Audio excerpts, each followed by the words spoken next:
தமிழகம் எங்கும் கிளைகள் கொண்ட Annamal institute of hotel management and hospital management படிப்பில் சேர்வதற்கான அட்மிஷன் நடைபெறுகிறது. வணக்கம் சார். வணக்கம் சார்.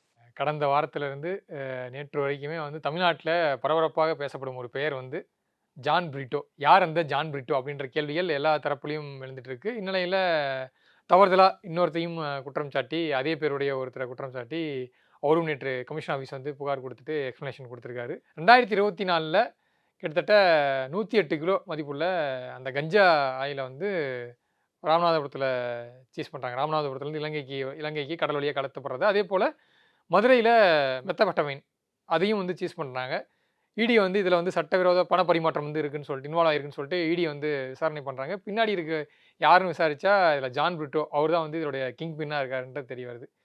இத ஒட்டி இங்க ஒரு பெரிய அரசியல் சலசலப்பே போயிட்டு இருக்கு. யார் இந்த ஜான் பிரிட்டோன்ட்டு. நீங்க அவர பத்தி டீட்டெயிலா ஒரு அனலைஸ் பண்ணியிருக்கீங்க. யார் சார் சொல்லுங்க சார். யார் அந்த ஜான் பிரிட்டோ? நிச்சயமா நம்ம கடந்த 2, 3 நாட்களா நம்மளே பேசலாம் அப்படின்னும்போது, நம்ம விவாதம் செய்யலான்னும்போது, முழுமையா தெரியாம நம்ம இத பத்தி பேசக்கூடாது. ஒரு யூடியூபர்ஸுக்கும், ஜேர்னலிஸ்ட்டுக்கும் நெறைய வித்தியாசங்கள் இருக்கு. யூடியூபர்ஸ் எத வேணா பேசுவாங்க. இன்னும் மக்கள் பார்வையாளருக்கு புரிந்து கொள்ளல. யூடியூப்ல பேசுறனால எல்லாரும் யூடியூபர்ன்னு நெனச்சுக்கிறாங்க.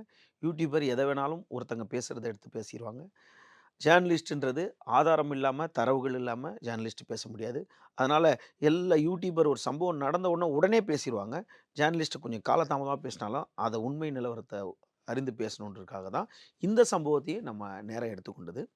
அதாவது இருதயராஜ் அப்படின்னு ஒரு நபர். இந்த இருதயராஜ் யாருன்னா, கொடுங்கையூர்ல பூர்வீகமா கொண்டவர். சென்னை சென்னை கொடுங்கையூர். கொடுங்கையூர். ஆமா. இவர் யாருன்னு கேட்டா, ஒரு அதாவது நாட்டின் மிக முக்கிய உளவு பிரிவான ரா, நம்ம படத்துல தான் பார்த்துருப்பீங்க. நாட்டின் மிக முக்கிய பொறுப்பான ரா அப்படின்ற ஒரு அமைப்புல ஒரு ஜூனியர் ஆஃபீசர், அதாவது இளநிலை அதிகாரியாக பணிபுரிந்து ஓய்வு பெற்ற நபர் தான் இந்த இருதயராஜ். இவருடைய மகன் தான் இந்த ஜான் பிரிட்டோ. ஒரு ரா ஆபீஸரோட மகன். ரா ஆஃபீஸரோட மகன் தான் ஜான் பிரிட்டோ. இந்த ஜான் பிரிட்டோ சர்வதேச பள்ளியில தான், அப்ப ரா ஆஃபீஸரோட பையனா எப்படி படிக்க வச்சிருப்பாங்க அப்படின்னும்போது, ஒரு சர்வதேச பள்ளியில படிக்க வைப்பாங்க. இப்போ மிலிட்டரி ஆஃபீஸர்னா ஒரு சைனிக் பள்ளியில படிக்க வைப்பாங்க. இல்லை பெரிய பெரிய இதில் படிக்க வைப்பாங்க. ஒரு ஊட்டி அந்த மாதிரி ஒரு பெரிய கான்வென்ட்ல, அந்த மாதிரி சர்வதேச பள்ளியில படித்தவர் தான். பள்ளி 12வது படிக்கும் போதே வாழ்க்கை பாதை தடம் புரண்டு போகுது இந்த ஜான் பிரிட்டோவுக்கு, தவறான சவகாசனால. அப்போதுலேருந்தே கெட்ட பழக்க வழக்கங்களுக்கு அடிக்ட் ஆயிடுறாரு. அவருடைய குடும்பத்தினர், தாய் தந்தை, பெற்றோர்கள் அவரை ஒதுக்கிறாங்க. அதன் பிறகு அவர் அப்படியே நேர சென்னையில் சில குற்ற சம்பவங்கள்லாம் ஈடுபடுறாரு. பண்ணிட்டு அப்படியே தொடர்ந்து குற்ற சம்பவங்கள்னா போதைப் பொருள் சம்பவமா இப்படியே அந்த லிங்க் கிடைக்குது. இது மூலிமா அப்படியே இலங்கைக்கு போயிடுறாரு. இலங்கையிலேயே போய் அங்கே வசிக்கிறாரு. இலங்கையிலேருந்து சில மீனவர்கள் அந்த கடல் மார்க்கமாக இருக்கிறதுல கொஞ்சம் கடத்தல் விவகாரங்களில் ஈடுபடுறார். இப்போ நேரடியாக விஷயத்துக்கு வந்தோம்னா, தமிழக அரசியலை தற்போது, அதாவது நேற்று வரைக்கும் உலுக்கி கொண்டிருந்த பேர் தான் ஜான் பிரிட்டோ. இந்த ஜான் பிரிட்டோ தான் இந்த ஜான் பிரிட்டோ. நான் சொன்ன ஜான் பிரிட்டோ. அதாவது who is the original drug mafia. அதான் நம்ம நிறையா சிங்கம் படத்தில் பார்த்துருப்போம். ட்ரக் மாஃபியா அங்கே போய் பிடிக்கிறது, இங்கே போய் பிடிக்கிறது, அந்த மாதிரி ஒரு பெரிய ட்ரக் மாஃபியா தான். நீங்கள் அதாவது ஒரு மே மாதம் 27ஆம் தேதி அமலாக்கத்துறை ஒரு பத்திரிகை சுற்றறிக்கையை வெளியிடுது. ஒரு செய்தி அறிக்கையை வெளியிடுது. அதில் 258 கோடி மதிப்புளான சர்வதேச போதைப் பொருள் கடத்தல் வழக்கில் அமலாக்கத்துறை முதன்மை குற்றவாளியாக அறிவிக்கப்பட்டுள்ள ஜான் பிரிட்டோ அப்படின்றத குறித்து ஒரு செய்தி அறிக்கை வெளியிடுது.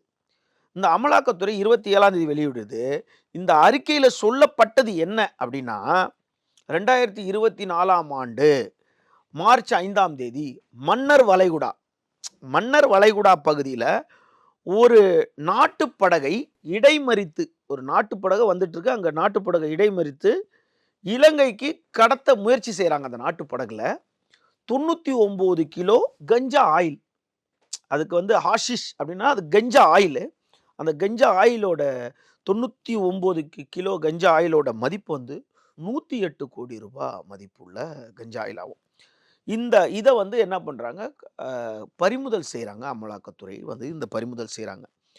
இந்த மதிப்பு 108 கோடின்னு. அதை தொடர்ந்து இதே போல் மதுரை ரயில் நிலையத்துக்கு பக்கத்தில் பிலோமேன் பிரகாஷ் அப்படின்னு ஒரு ஒரு நபர்கிட்ட இருந்து 37 கிலோ 645 கிராம் மெத்தபெட்டமைன் இதையும் பறிமுதல் போதைப் பொருளை இதையும் பறிமுதல் செய்கிறாங்க. இது மதிப்பு வந்து 150 கோடி. அப்போ ஏற்கனவே அந்த கஞ்சா ஆயிலோட மதிப்பு 108 கோடி, இந்த 150 கோடி. அப்போ 258 கோடியிலான சர்வதேச போதைப் பொருள். இதை வந்து கைப்பற்றோம். இதை கைப்பற்றி இதற்கு பின்னணியில் யார் இருக்கான்னு பார்க்கும்போது இதில் முதன்மை குற்றவாளியா ஜான் பிரிட்டோன்னு ஒருத்தர் இருக்காரு. இந்த ஜான் பிரிட்டோக்கு இந்த 2 கடத்தல் சம்பவங்களுக்கும் முக்கியமான நபராக இருக்காரு. மாஸ்டர் மைண்ட், அதாவது மாஸ்டர் மைண்ட் இவர் தான் இருக்காரு. இவருக்கு பின்னாடி செயல்பட்டவர்கள் யாருன்னு கேட்டால் ரேமிஸ்டன்னு ஒருத்தர், ரமேஷ்னு ஒருத்தர், ஜான்சன்னு ஒருத்தர், பிரதாப்னு ஒருத்தர், மேலும் சில மீனவர்களும் அதாவது படகு உரிமையாளர்களும் இந்த கடத்தலுக்கு ஜான் பிரிட்டோக்கு உதவி பண்ணியிருக்காங்க அப்படின்றது தான் அந்த சுற்றறிக்கையில் நமக்கு தெரிஞ்சிருக்கு. இந்த சுற்றறிக்கை வந்து இந்த ஜான் பிரிட்டோவோட வேலை என்ன அப்படின்னா, இவங்கள்லாம் எப்படி இதில் சம்மந்தப்பட்டிருக்காங்க அப்படின்னு அமலாக்கத்துறை கண்டுபிடிக்குதுன்னா, ஜான் பிரிட்டோ ஆரம்பத்திலேருந்தே சைடில் பண பரிமாற்றங்களுக்கு, அதாவது ஒரு நல்ல பொருள் வாங்கும்போது அதுக்கு ஜிஎஸ்டின்னும் போது, ஒரு லேண்ட் வாங்கினாலும் நீங்கள் ஒயிட்டில் தான் கொடுக்கணும், ரிஜிஸ்ட்ரேஷன் ஒயிட்டில் தான் கொடுக்கணும். இது மொத்தமாக வந்து போதைப் பொருள், இது சட்டத்திற்கு விரோதமாகும் போது இது நேரடியாக நீங்கள் பேங்க்லேருந்து டிடி எடுத்து கொடுத்து வாங்க முடியாது. அப்படின்னும் போது இதுக்குண்டான பணம் கருப்பு பணமாக இருக்கும், ஹவாலா பணமாக. இப்போ இவர்கிட்டருந்து இந்த ஹவாலா பணம், இந்த மணி லாண்ட்ரிங், இந்த ஹவாலா பணத்தை மூலிமா தான் இவர்கள் எல்லாருக்கும் பண பரிவர்த்தனை இவர் பண்ணியிருக்கார் ஜான் பிரிட்டோ. அந்த பண பரிவர்த்தனை அடிப்படையில் தான் இவர்கள் எல்லாரையுமே இந்த வழக்கில் கைது செய்யப்பட்டிருக்காங்க. இதை வந்து இவர் என்ன பண்ணுறாரு, இப்படி தான் இவங்களுக்கு பணத்தை கொடுக்குறாரு. கொடுத்துட்டு இவர் வந்து இங்கே இல்லை. அதாவது முதல்ல என்ன பண்ணுறாரு, இலங்கையிலேருந்து தமிழகத்துக்கு அந்த படகு கடல் மார்க்கமாக கடத்தலில் ஈடுபடுறாரு. அதன் பிறகு சர்வதேச அளவுக்கு, அதாவது நீங்கள் வேறு கண்ட்ரீஸுக்கெலாம் கூட கடல் மூலமாக எங்கெங்கே போயிட்டு போதைப் பொருட்களை கைமாற்ற முடியுமோ அப்படி கைமாற்றிட்டார். இப்போ நம்ம எல்லைக்குட்பட்ட இடத்துல மட்டும் அமலாக்கத்துறை கைது செய்தாங்க. ஒரு கட்டத்தில் மேலே என்ன பண்ணிட்டார் ஜான் பிரிட்டோ, வெளிநாட்டுக்கு போயிட்டார், தப்பிச்சு போயிட்டார் வெளிநாட்டுக்கு. இப்போ அதுக்கு நடுவில் மே மாதம் 27ஆம் தேதி அமலாக்கத்துறை அந்த செய்தி குறிப்பை அறிக்கையை வெளியிடுறதுக்கு முதல் நாள் வந்து சென்னை, ராமநாதபுரம், மண்டபம், இந்த மாதிரி இந்த பகுதியில் ஃபுல்லாக 5 இடங்களில் வந்து முக்கியமான 5 மாவட்டங்களில் இருக்க முக்கியமான இடங்கள்லாம் வந்து தேடுதல் நடவடிக்கையில் ஈடுபடுறாங்க. அதை ஈடுபட்டு தான் ஒரு முடிவுக்கு வராங்க. இது வந்து இதுக்கு பின்னால் வந்து பெரிய பொருட்கள், சின்ன சின்ன பொருட்கள் வந்து படகு மூலியமாக போயிருக்கு. இவர் வந்து என்ன பண்ணுறாரு, தொடர்ந்து வந்து இந்த போதைப் பொருள், அதாவது கஞ்சா ஆயில், இந்த மெத்தபெட்டமைன், இது போன்ற போதை வஸ்துக்கள், சர்வதேச போதைப் பொருட்களை கைமாற்றக்கூடிய இடத்துல வெளிநாட்டில் தலைமறைவாக இருந்து ஒரு சிண்டிகேட்டாக செயல்படுறார். அவர் சிண்டிகேட் தான். அவர் அதுதான் நம்ம ஜான் பிரிட்டோ வந்து சிண்டிகேட்டுன்றத அமலாக்கத்துறை தெளிவாக எடுத்து வச்சிடுச்சு.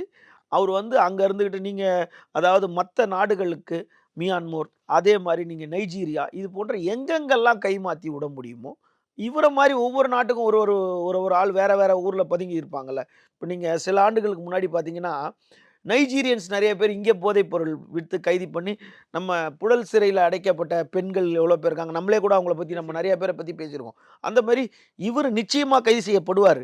அது நான் எந்த ஊரில் கைது செய்யப்பட்டு சிறையில் இருக்காரா, இல்லை நம்ம ஆளுங்க கைது பண்ணி கொண்டு வராங்களா, நான் கண்டிப்பாக கைது செய்ய நடவடிக்கை. நீங்கள் சொன்ன மாதிரி தமிழ்நாட்டு அரசியல ஒரு பெரிய சலசலப்பு ஏற்படுத்தியிருக்கு. குறிப்பாக அமைச்சர் மேலேயே நேரடியாக ஒரு ஆமாம், அதை சொல்ல வரேன். ஆமாம், அதாவது விளையாட்டுத்துறை அமைச்சர் அவர்கள் வந்து அவர்கள் குடும்பத்தின், அதாவது அவங்க மனைவியின் தாய் மாமா, நீங்கள் அதிமுகவில் இருக்க எம்எல்ஏ, அவங்க வந்து லீமா ரோஸ் அவர்களின் சகோதரர் ஜான் பிரிட்டோன்றவர், அவர் மீதும், அவருடைய லீமா ரோஸ் அவர்கள் மீதும், அதுக்கப்புறம் டெய்ஸி அவங்க மீதும், அதற்கப்புறம் அவங்க சகோதரர் இன்னொருத்தர் சார்லஸா ஒரு சம்திங் ஒரு பேர், இவங்க அனைவர் பேர்லையும் ஒரு கேரளா வந்து எர்ணாகுளத்தில் வந்து ஒரு வழக்கு வந்து நிலுவையில் இருக்க, அமலாக்கத்துறை நிலுவையில் இருக்க ஒரு வழக்கு.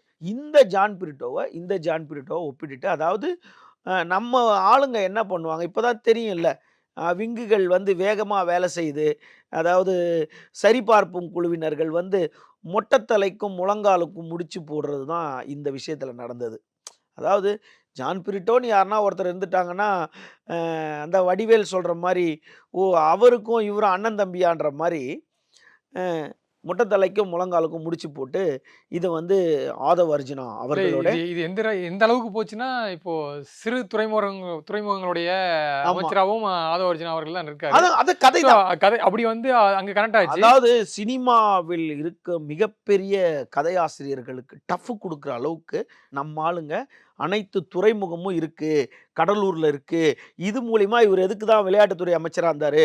துறைமுகத்த கண்ட்ரோல் பண்ணிடலாம். இங்கேருந்து வரோம். அதாவது ஒரு பெரிய தாவூத் இப்ராஹிம் லெவலுக்கு வந்து என்னென்ன வாரி பில்டப் பண்ண முடியுமோ, பில்டப் பண்ணி "உட்றா, அட்றா, அட்றா, அட்றா, அட்றான்னு" அடிச்சாங்க. கடைசியில புலனாய்வு இதழ்கள், பல மின்னிதழ்கள், புலனாய்வு மின்னிதழ்கள்ல முதல் முறையா செய்தி வெளியாச்சு. வெளியானோனே அந்த ஜான் பிரிட்டோவோட பு பு பாஸ்போர்ட்டும் வெளியாச்சு. அப்போ அவரு பாஸ்போர்ட் வந்து சென்னையில தான் எடுக்கப்பட்டிருக்கு. 2018லேருந்து 2028 வரைக்கும் குடுத்துருக்காங்க. அப்ப 2018 ஒண்ணும் 20 வருஷம் ஆவல. இப்ப 2006னா 2008 வருஷத்துக்கு முன்னாடி அவருக்கு சென்னையில பாஸ்போர்ட் குடுத்துருக்காங்க. அவரு 2019 வந்து இதே 19 டிசம்பர் மாசம் சென்னை ஏர்போர்ட்டுக்கு வந்திருக்காரு. அது அதோட இமிகிரேஷன் சாப்பால இருக்கு. அதே மாரி 2000 ப இ ப அடுத்த ஆண்டு 2020ஆம் ஆண்டு ஜனவரி அடுத்த 18ஆம் தேதி ஜனவரி 18 மும்பை ஏர்போர்ட்ல வந்து ஷாப்பா குத்தினது அந்த பாஸ்போர்ட் அவர் பாக்கர். மேல இவ்வளோ வழக்குகள் இருந்தாலும் அவரோட மூவ்மெண்ட் இருந்துட்டு தான் இருந்திருக்கு. அவர் மூவ்மெண்ட் போயிட்டே தான் இருந்திருக்கு. ஒரு கட்டத்துக்கு மேல டைட் பண்ணோனே அவர் எங்கேயோ போய் சேஃபா ஆயிட்டாரு. ஆனா, இதுலருந்து நம்ம ஆய்வு செய்தா ஒரு புலனாய்வு என்ன என்ன இந்த இந்த போதை வஸ்துக்களுக்கு முன்னாடி ஒரு முக்கியமான ஆளா, இதுக்கு முன்னாடி எவ்வளோ மெத்தபட்டமைன் மாட்டியிருக்கு, எவ்வளோ கஞ்சா ஆயில் மாட்டியிருக்கு, இவர்களோட ஜான் பிரிட்டோக்கு தொடர்பு இருக்கான்றத ஆய்வு செய்யல. ஆதவ் அர்ஜுனா குடும்பத்தில ஜான் பிரிட்டோ ஆதவ் அர்ஜுனா குடும்பமே இல்ல. அவங்க மனைவி குடும்பம். அப்பன்னா என்ன பண்ணணும்? லீமா ரோஸ அவங்கள பத்தி சொல்லியிருக்கணும். அது உண்மையா இருந்தா கூட. இல்லையா, அவங்க மகன பத்தி சொல்லியிருக்கணும். அவங்க அவர பத்தி சொல்லியிருக்கணும். அவங்க வீட்ல சம்மந்தம் பண்ணவங்க, அ பெண் குடுத்தோர், பெண் எடுத்தோர். அதாவது ஒரு எல்லை மீறி போயிட்டாங்க. உடனடியா வேற வழியே இல்லாதனால, ஒரிஜினல் ஜா அதாவது ஒரிஜினல் ஜான் பிரிட்டோ தலைமறைவாகும்போது, இந்த வேற ஜான் பிரிட்டோக்கு உடனடியா சென்னை பெருநகர காவல் ஆணையரகத்துல வந்து, இந்த மாரி ஒரு புகார் குடுத்துருக்காங்க. இந்த மாரி எங்க பேர தப்பா பயன்படுத்தியிருக்காங்க. இத்தன யூடியூபர்ஸ் எங்க பேர்ல பயன்படுத்தியிருக்காங்க. அந்த யூடியூபர்ஸ வந்து அவதூற கிளப்பியிருக்காங்க. முதல்ல இன்னார், இன்னார் சொல்லியிருக்காங்க. அதாவது இவங்க சொல்லிட்டாங்கன்னா, அது உண்மை. அவ்வளோதான். அது மகா தேவ ரகசியம். இவங்க எழுதிட்டாங்கன்னா, பிரம்மன் எழுத தலையெழுத்து மாரி, இந்த ஊடகத்தில வந்துருச்சுன்னா உண்மைன்னு சொல்லி அடிச்சு விட்டானுங்க. அது இன்னைக்கு அவங்களே அசிங்கப்பட்டு மாரி, இது முழுக்க முழுக்க பொய்யாயிடுச்சு. அமலாக்கத்துறையும் வெளியிட்டுருச்சு. இன்னாரே கிடையாது. இது கொடுங்கையூர்ல இருக்க இருதயராஜு, ஆஃபீசர் ஓய்வு பெற்ற ஆஃபீசரோட பையன். அவன் இந்த மாரி பள்ளியில இந்த டீட்டெயில் வந்துருச்சு. இப்போ எ முழுவதுமா எ வெளிய எனக்கு தெரிஞ்சுச்சு. ஒண்ணு சொன்னீங்க சார். வழக்கமா வந்து இப்போ இங்க நடக்கிற அந்த கடத்தல்கள் எல்லாமே வந்து, நீங்க சொன்ன மாரி மியான்மர், நைஜீரியா, இன்னும் சில நாடுகள்ல இருந்து இந்தியாவுக்குள்ள ஒரு பார்டர் வழியா வருது. அந்த பார்டர்ல இருந்து எ சென்னைக்கு, தமிழ்நாட்டுக்கு வருது. தமிழ்நாட்டில இருந்து ராமநாதபுரம், அங்கிருந்து இலங்கைக்கு கடல் வழியா. இது வந்து ஒரு பேட்டர்னாவே தொடர்ச்சியா நடந்துட்டு இருக்கு. அதாவது ஆமா. ராமநாதபுரத்திலிருந்து இலங்கைக்கு கடல் வழியா கடத்தல்ன்றத வந்து அந்த காலத்துல இருந்தே சொல்லிட்டு இருக்காங்க. பீடி 12 பீடி பீ கிலோமீட்டர் தானங்க. பீடி பீடி கடத்துவாங்க ஆமா. அப்படின்லாம் 12 சொல்லி கிலோமீட்டர் கேள்விப்பட்டுருக்கோம். தானங்க. ஸோ இந்த பேட்டர்ன் இருக்குல்ல சார், இத வந்து தொடர்ச்சியா மானிட்டர் பண்ணிட்டே இருக்காங்களா? இல்ல இந்த பேட்டர்ன் எப்படி நடக்குது சார்? இப்போ ட்ரக்ஸ் வந்து இல்ல வெளிய வர மானிட்டர் பண்ணதுனால தான், இப்போ இந்த ரூ. 250 கோடி ட்ரக்ஸ் பொருள், முக்கியமா சர்வதேச போதைப் பொருள பப்ளிக் புடிக்கல. சினிமா நடிகர்கள் யாரும் புடிக்கல. காவல்துறை தான் புடிச்சிருக்கு. டிஆர்ஐ ஆமா. ரெவென்யூ இன்டெலிஜென்ஸ் அமலாக்கத்துறை தான் இன்டெலிஜென்ஸ் புடிச்சிருக்கு. யூனிட். ஆமா. நீங்க உடனே போய் புடிச்ச உடனே உடனே வந்து போலீஸே உடனே புடிச்சிட்டு வந்துர முடியாது. இதுக்கு வந்து பல துறைகள் கோஆப்பரேட் பண்ணும். நேவி கோஆப்பரேட் பண்ணும். அந்த பக்கம் கோஸ்ட் கார்ட் கோஆப்பரேட் பண்ணும். லோக்கல் ஃபிஷர்மேன் கொஞ்சம் பேர் இவங்களோட அ உளவுத்துறையில இருக்கணும். அது இல்லாம இவங்களுக்கு ஐஎஸ் ரிப்போர்ட் வந்திருக்கணும். அது இல்லாம இந்த இடத்துல இப்ப மதுரை ரயில் நிலையத்துக்கு பக்கத்துல இந்த இடத்துல வந்து இந்த பொருள கொண்டு வந்து மாத்துறாங்கன்னு இவ்ளோ பேரு ஸ்மெல் பண்ணி தான் பிடிச்சிருக்காங்க. 250 கோடி பிடிச்சிருக்காங்க. பிடிக்காம தப்பிச்சு போனது பல கோடி ரூபாய் இருக்கலாம். பிடிச்சதை மட்டும் நம்ம எடுத்துட்டு இன்னமும் கொஞ்சம் டைட் பண்ணி இன்னும் டைட் பண்றாங்க அப்படின்றத தான் பார்க்க இல்ல முடியுமே தவிர இந்தியாவுக்கு ஹார்பர் மூலியமா தான் வருது. இந்த போதைப் பொருட்கள் வந்து ஹார்பர் வழியா தான் ஏதோ ஒரு வகையில வருதுன்றதும் நம்ம தொடர்ச்சி அதாவது செய்திகள பார்த்துட்டு தான் சார் முடியுது. ஒரு கட்டத்துல சென்னை முழுவதும் வந்து பல ஹார்பர்கள் மூலியமா வந்து அங்க பல பேர் மூலியமா பச்சை கலரு, மஞ்சள் கலரு, ரோஸ் கலரு புரியும்னு நினைக்கிறேன். ரோஸ் கலருன்ற பேர்லலாம் உள்ளவங்க மூலியமாலாம் அ ஆர்பார்லேருந்து கஞ்சா பொட்டலங்கள் வந்து சென்னை தனியா வட சென்னை, மத்திய சென்னை, கிழக்கு சென்னை, கண்ணகி நகர அந்த நகர், இந்த நகர்னு பிரிச்சு சர்க்யூட் ஆச்சு கஞ்சா பொருள். இன்னைக்கு கஞ்சாவுல வந்து அடுத்த ஸ்டேஜ் போயிடுச்சு. இப்போ வந்து கஞ்சாலேருந்து அடுத்தது கஞ்சா ஆயில் போயிட்டோம். கஞ்சா ஆயில்லேருந்து மெத்தபெட்டமைன் வந்துட்டோம். அதுக்கப்புறம் இதுக்கு அப்புறம் ஒவ்வொரு நவீன யுகத்துக்கு தகுந்த மாரி போதைப் பொருட்கள் மாறிக்கொண்டிருந்தாலும், இதுக்கெல்லாம் பேஸு கஞ்சால இருக்கு. நம்ம போன வாரம் கூட பார்த்தோம். ஒரு வீட்டில் கஞ்சா பொடிய மாடியில வச்சு வளர்த்தார். 1 1/2 அடி உயரத்தில அவர புடிச்சுட்டோம். ஆனா, அத வச்சு ஒரு பெரிய போதைப் பொருள் அதுவும் தப்பு தான். ஆனா, இது எல்லாமே போலீஸ் தான் புடிக்குது. பப்ளிக் யாரும் புடிக்கல. ஏதோ ஒரு சோர்ஸ்ல போலீஸ் புடிச்சிட்டு இருக்காங்க. ஆனா, இதுதான் இந்த ஜான் பிரிட்டோ. இவர் மூலியமா இந்த ஹவாலா பணம் இவருக்கு எங்க வந்திருக்கு? இவரு இப்ப தற்போது எந்த நாட்ல எந்த கண்ட்ரில பதுங்கியிருக்காரு? இருக்காரு? எந்த ஸ்டேஜ்ல அது இருக்காரு? எல்லாமே பிடிப்பாங்களா? அப்படியே ஸ்மெல் பண்ணிக்கிட்டே இருப்பாங்க. தவிர உடனே ஒரு இரவுலே ஒண்ணும் இத வந்து சேற்றை வாரி அரசு மேல இந்த சம்பவத்துக்கும் அரசை வந்து குற்றம் சொல்லி ரொம்ப வந்து இதுல வந்து நல்லா புரிஞ்சுக்க வேண்டியது என்னன்னா, எடுத்த உடனே எது கிடைக்குதோ எடுத்து அதாவது கடல்ல தத்தளிச்சுக்கிட்டு இருக்கன்ற மாரி, எது கிடைச்சாலும் எடுத்து தப்பிச்சு வரணுன்ற மாரி, எது கிடைச்சாலும் விமர்சனம் பண்ணணுன்ற ஒரு எண்ணத்துக்கு வந்ததுனால தான், இதுல வந்து ஜ ஒரிஜினல் பாதிக்கப்பட்ட ஜான் பிரிட்டோ வந்து நேத்து வெளிய வந்துட்டாரு.